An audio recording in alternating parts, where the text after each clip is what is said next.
Hey everybody, Adam Davidson, RadCast, radamdavidson.com. We're going to be in 1 John chapter 4, verses 7 and probably 8. So here's 1 John 4, 7 and 8. Dear friends, John writes, and to which we say, we're friends, that's cool. Dear friends, let us love one another, for love comes from God. Everyone who loves has been born of God and knows God. Whoever does not love does not know God, because God is love. Everybody got that? So we've got a couple of key words there. God, of course, and then love. God, love. God, love. Let me just read it again, because you know how sometimes the simplest things are the most beautifully complex and mysterious? Let me just, one more time, all right? Dear friends, let us love one another, for love comes from God. Everyone who loves has been born of God and knows God. Whoever does not love does not know God, because God is love.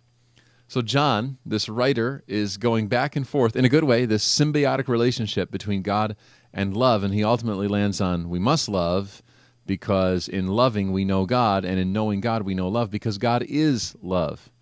So we've got theos, love, and then or theos, God, and then we've got agape, or agapeo, which is love, or the act of loving. Theos, agape, God is love. God does love. It's what he's doing right now. Now, when I hear this verse, I think back to all the times I've heard it before, and I go right to that like built-in application, like, oh, this is a piece of cake. Dear friends, let us love one another. That's so important in a world full of hate and violence and discrimination and injustice. We've got to love each other. But here's the thing that's ringing in my bald head this morning. It's the idea that it's not merely loving each other that John is pushing us toward. John's goal is not that we love each other. I know that sounds weird because he just told us to do that, but here's what I'm saying.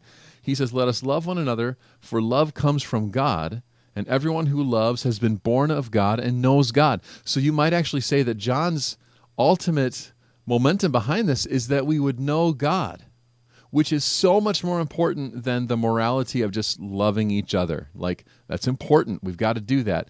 But we can't get the cart before the horse. And we got to make sure that we know God, and it's out of knowing God that we can have a genuine, not manufactured love for each other. So here's a quote from John Burgess. This is what he writes about this. Listen to this. This got my attention this morning.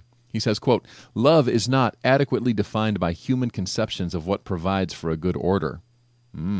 It is more than a celebration of human diversity. Love is, first of all, a divine reality. It is nothing less than the abiding presence of God.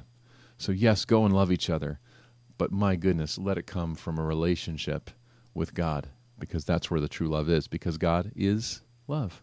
That's RadCast.